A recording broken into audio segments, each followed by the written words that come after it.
This is the Thoughtful Travel Podcast. I'm your host, Amanda Kendall of the notaballerina.com travel blog. Every episode I'll share travel tales from several fellow travel lovers, and together we hope to entertain and inspire you, remind you of some of your own great travel experiences, and encourage you to hit the road again soon.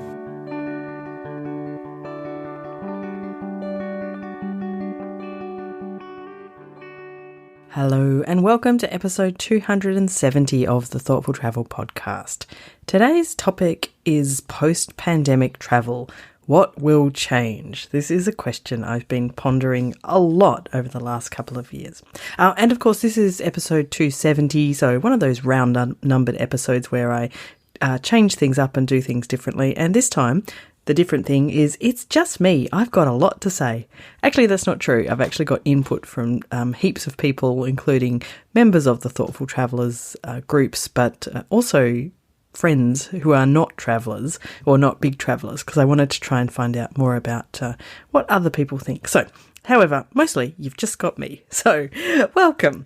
I thought that it's a good time to be thinking about post-pandemic travel, and of course, I know that post-pandemic is not really correct, and I don't know a better word for it. So I think we used to think that the pandemic would finish, and of course it doesn't seem really correct to think that anymore. But certainly things have shifted a lot lately.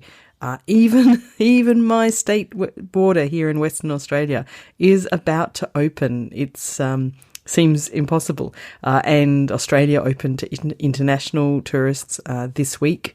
And so things really are changing. And of course, in the Northern Hemisphere, there's been a lot more travel over, even over the last year or so. But nonetheless, of course, there's still lots of things going on. But I thought it was a good time to have a think about it.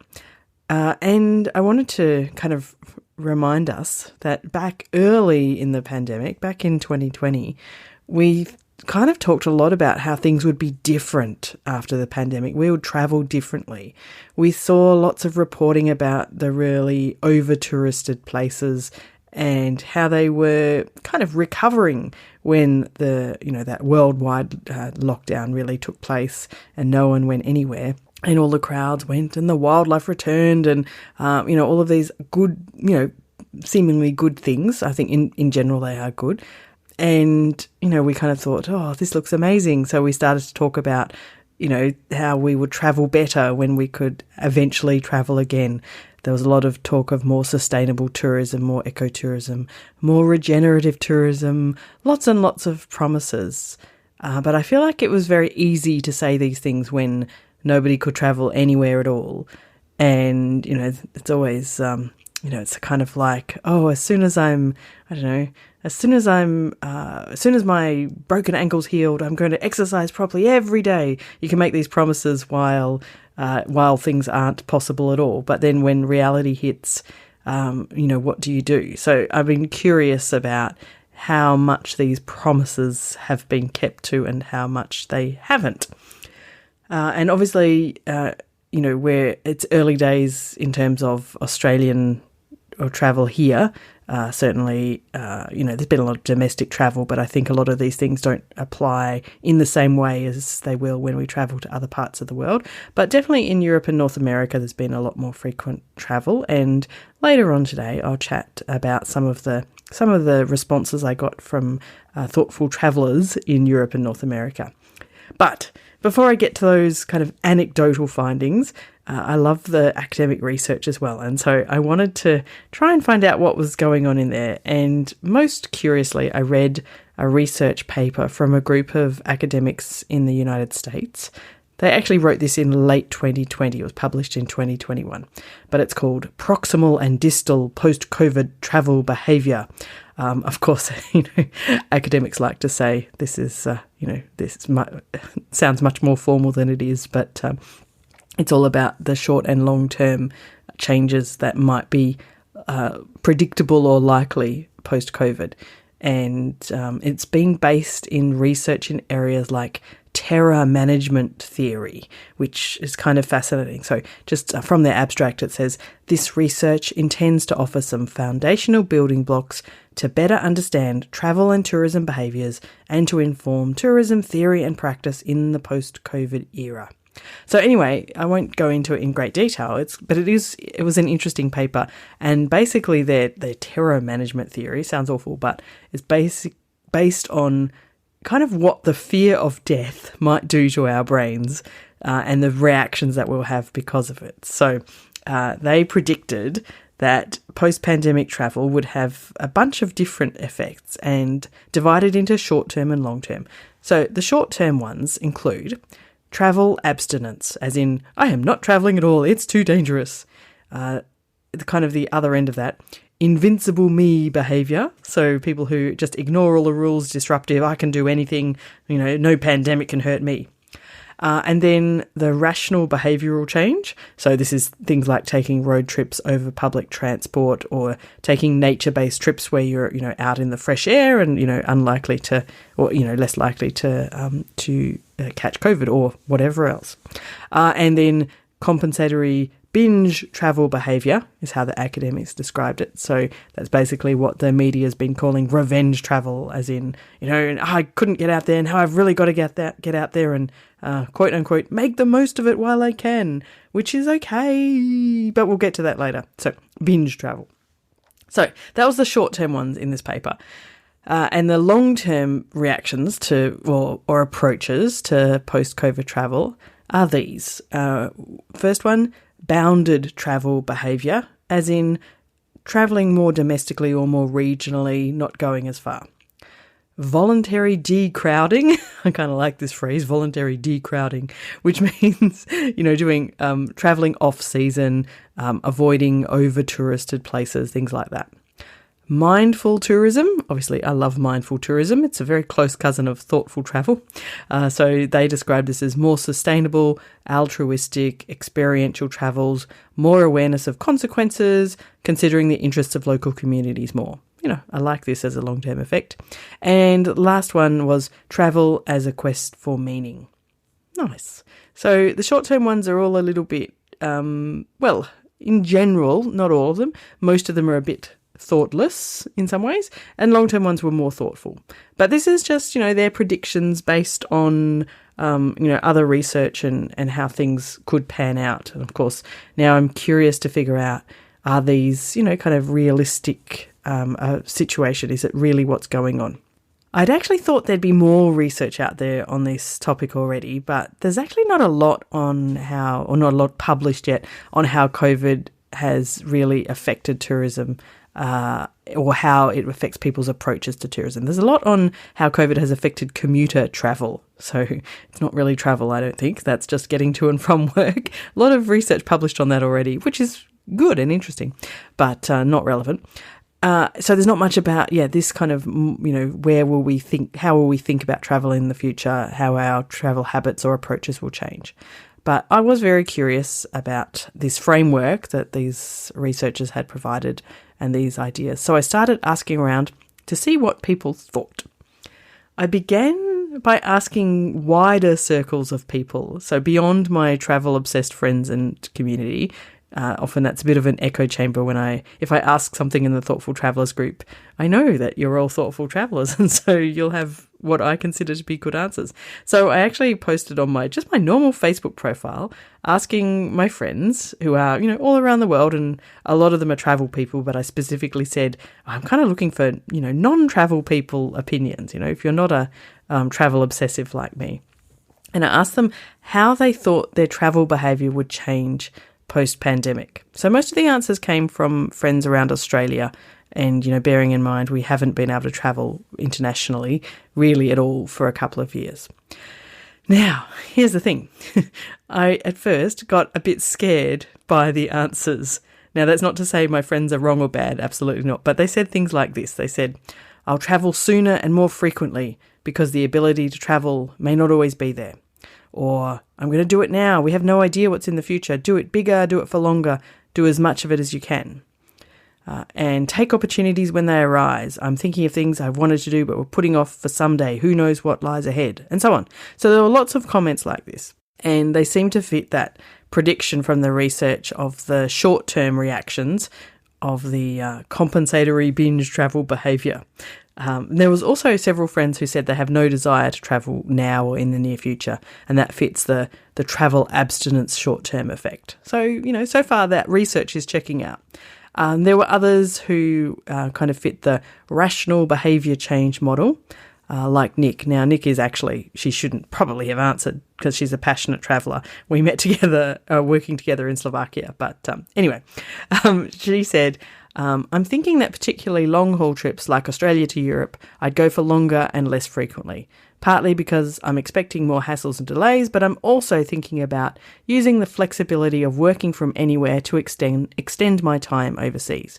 Enjoy the local culture and food, still have a couple of hours overlap with your team and clients at home. And I love this. I love that people might be sort of starting to merge those boundaries a little bit of work and leisure, and using that as a way to travel longer and therefore travel more slowly. I'm obviously a big fan of that. Now, another answer came from my friend Jen, who's a really strong advocate of sustainable living, and this answer fits both the short-term abstinence prediction and the longer-term bounded travel behaviour, sticking to local trips. So Jen said, "While I was thinking about how to stop flying before COVID, the last 2 years has made it easy to decide not to, or at least to only fly for a really, really good reason, and holiday doesn't fit that category. I've said goodbye to and mourned ever going to places I haven't been, like Italy or Canada, and felt the immense privilege of my very well-travelled past, so much so I'm almost embarrassed about it. This is all based on me trying to take responsibility for myself and my impact on the world. So holidays will be small, close and treasured, and having all my family living near me makes this an easier decision." So I obviously cannot concur with Jen's decision to really not travel far at all, but, she and I both have different priorities about what's most meaningful to us, and I completely understand how she's come to this thought, and it also fits that research. So Jean then said she's going to do a lot more local exploration to places we can drive to. After my hectic return to Australia in 2020, I'm still traumatised by the stress of flying home. It'll take a few flights before I'll have the confidence to carefree travel again. So I remember that Jean was stuck in, not stuck, but virtually stuck in Europe trying to attend a conference as everything was shutting down. So I think it was one of those, get on the last flights kind of thing. It was quite stressful. So anyway, all of this was very interesting to me. And while I was a bit worried by the kind of revenge travel tendencies, but I do know these are my friends. I know the people who said those things, and I actually feel certain that's really is just only their short-term approach, and that they are also the kind of people who will adopt or already have adopted many of the longer-term, more thoughtful ideas as well, like being more mindful, travelling in off-peak, or to not to over-touristed places and stuff like that. So far, so good. But to round off my thinking a bit, I wanted to get some input from people who've already done some, quote-unquote, post-pandemic travelling, I suppose. So I posted in the Thoughtful Travellers group specifically asking for opinions from the Europeans and North Americans in the group, because I recognise that they've all returned to travel much sooner than down here for sure. And this, of course, has to be taken in context that this is in my echo chamber of thoughtful travellers. So I knew that people would have, fairly advanced, or no, that's not the right word. They would be more likely to be on that long-term thinking from the research. But, I just wanted to figure out what they were saying. And there's lots of really interesting answers, and I'm going to share a few of them. So Michael said, as digital nomads, we have always been slow mads, which I like, preferring to stay in places between 1 and 3 months. Even so, we definitely have worked to fly less than pre-pandemic. If there's a viable train or bus option, we'll take it. We also are trying more to focus on one region and spend a big chunk of time there, rather than kind of flitting back and forth across the globe. So Michael and Brent were already on this path, but have doubled down, I suppose, in the kind of post-pandemic era.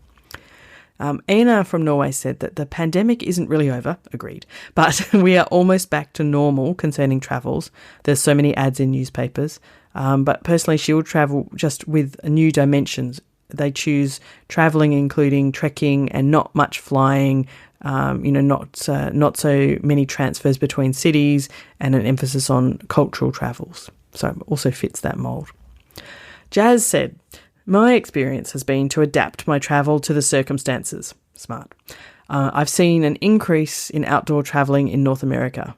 Last year, so 2021, I had the opportunity to do more travelling because my husband had lots of weeks for his paternity leave, and we took our lots of road trips, and we found more people camping out, hiking, biking, etc. Lots of national parks, basically. So that also fits the research. Isn't it great? All of you guys have great answers, but varied, and they do fit into this research. Leda said, "I've decided to focus more on travel inside my country, and since that means cheaper and less transport needed, I've chosen only trains. This way I can be comfortable. I prefer trains to buses, but I also enjoy being more sustainable. Before the pandemic, I enjoyed travelling and getting to know different parts of Europe, but now I've joined a local travel organisation, part of the National Tourist Network, and this way I get to explore more of my local mountains, national parks, and there's always a knowledgeable guide for adventurous hiking." Nice. Joan, who's just returned from the Canary Islands from a trip there, she said, "Will I change anything post-pandemic? Yes. Less places, more time. We had 2 weeks in Lanzarote and could have seen it all in 3 or 4 days. So she says she'll be travelling more slowly and more absorbed. That's her plan for the future." So I think that's fabulous. I think when you're based in the UK, it's so easy. It's the same as when I was based in Germany, I think. It's so easy to flit around and spend, just 3 or 4 days somewhere because you can get cheap flights, and the distances are short. But to be able to, focus instead and have a slow and more absorbed trip, I think there's, a lot of things you can discover. Bonnie also had something great that she mentioned. She said, "I now take the privilege of travelling less for granted. Seeing how quickly things can and do change, I appreciate travel more now." And I'm pretty sure, Bonnie, that all of us would agree with that I think that's one of the most rewarding parts of post-COVID travel is, I think, the people who, if you're listening to this podcast, you probably are a thoughtful traveller already. And I think we've already to some degree recognised our amazing privilege in being able to travel, but now it's at a whole other level. So it's the kind of the opposite of that revenge travel thing. Now, actually, my favourite answer is from Nerea in Spain, and I'm just going to read it out in its entirety because I really love that the kind of post-COVID travel transformation she's had. So Nerea says, "I don't know how to explain it properly, but since I've been able to travel again, not only have I been much more flexible in my plans, but I've grown as a much more open and sociable traveller. I'll explain. I'm an introvert who loves travelling and discovering new things, and although I really enjoy travelling with friends, I've almost always travelled alone. Before the pandemic, I felt uneasy having lunch on my own at a restaurant or talking to strangers or practising new languages, that kind of thing. The pandemic has enhanced my will to live, to feel, to learn, to experience everything. After all this time at home, it's like I've realised I can't waste the opportunities to connect with people and have new experiences, living my travels truly in depth. Now I value all of these things much more." And I really, really love this. I think I feel the same. I haven't yet had the chance to put this into practice by traveling, somewhere that's, more out of my comfort zone. I've only been able to travel domestically, and that'll be the same for a while. But I do feel that I don't want to miss any of those opportunities to be, connecting with people around the world. And I also think I will be making an even bigger effort than before to overcome, my fears and my worries and, worries about speaking to people or getting, I can't explain it any better than Nerea did. So you explained it very well, and I really love that that's an outcome. And I think that fits also with some of those long-term outcomes that were mentioned in the research, and I really like that. So thank you for that fabulous answer. So lots of people thinking lots of cool things, and thank you so much for everyone who contributed their thoughts. I really hope that the long-term thinking both predicted by that academic research and that seems prevalent in the some of these responses. I hope that that ends up being the way that lots and lots of people think. I mean, ideally, that everyone could think that way, because that will really help a lot of, it'll help us travel better. It will help us travel more sustainably. It will help us impact our destination communities more effectively and positively rather than negatively. I think, there's a lot to be optimistic about. Let us say that. And I also hope that having listened to this episode and all of these contributions, that all of you will, it'll help you also to think about, more about how you want to approach travel in the future. There is definitely no one right or wrong answer at all. We can all change our thoughts at any time, and we will. But I guess my big hope is at least we think about how we can travel most thoughtfully, and hope that, some of the ongoing effects of this pandemic time are positive. So that's it. Thank you very much for listening to episode 270 of the Thoughtful Travel podcast. Again, a big thanks to everyone who shared their thoughts with me. And there were many more thoughts, and thank you for all of them. I've picked out some that were representative of multiple, but thank you so much. I really appreciate everyone who takes the time to answer my crazy questions all the time.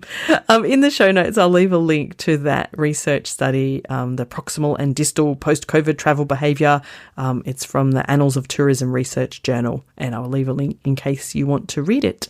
Of course, don't forget to come and join either our Facebook group or our LinkedIn group. The links are in the show notes. And for this episode, the show notes are at notaballerina.com/270. As always, thank you so very much for listening. This has been another episode of the Thoughtful Travel podcast. Show notes and other information are at notaballerina.com/podcast. Join me again soon for another chat about why we travel. Bye for now.